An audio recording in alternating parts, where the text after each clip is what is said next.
As the war in Ukraine continues, Finland says it'll build a 200-kilometre long fence along its 1,300-kilometre border with Russia.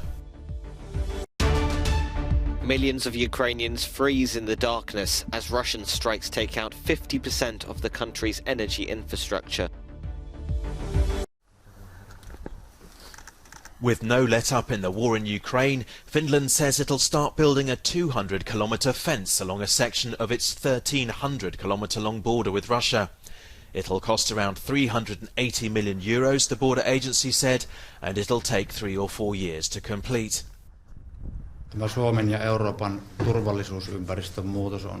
This change in the security environment in Finland and Europe has been fundamental. The border between Finland and Russia has functioned well. It's even been exemplary. But in this situation, we have every reason to reconsider our arrangements.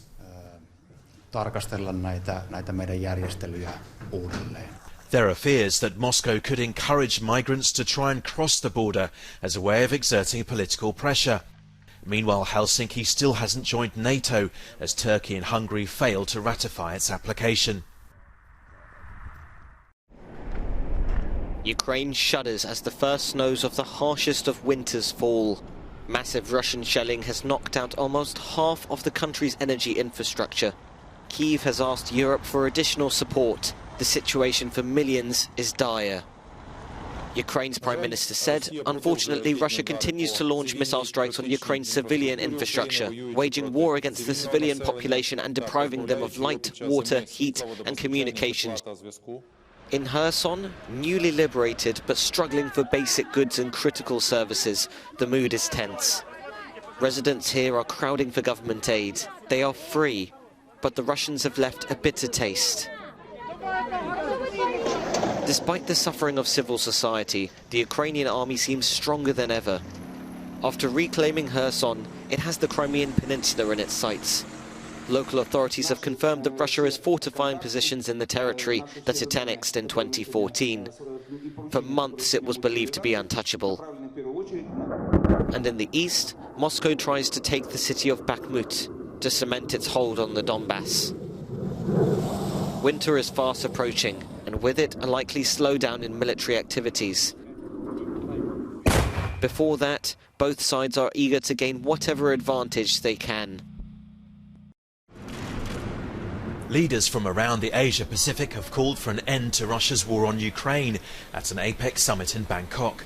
Host Thailand pulled off a diplomatic coup by managing to bridge divisions among the 21 members of the Asia-Pacific Economic Cooperation Forum. The summit declaration, which was published on Saturday, said APEC deplores in the strongest terms the aggression by the Russian Federation against Ukraine and demands its complete and unconditional withdrawal from the territory of Ukraine. Agreement on the wording was agreed despite Russia being an APEC member, as is China, which has mostly avoided criticising the war. The declaration said the forum, which is devoted largely to promoting trade, was not a venue for resolving conflicts. But it noted that the war was causing immense human suffering and worsening inflation, food insecurity and financial risks. New Zealand's climate change minister says delegations are getting closer to reaching a deal on the biggest sticking point, the issue of loss and damage.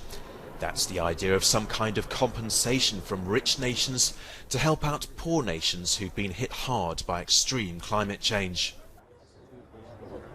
My sense is that we're getting close, but obviously there's a background of mistrust.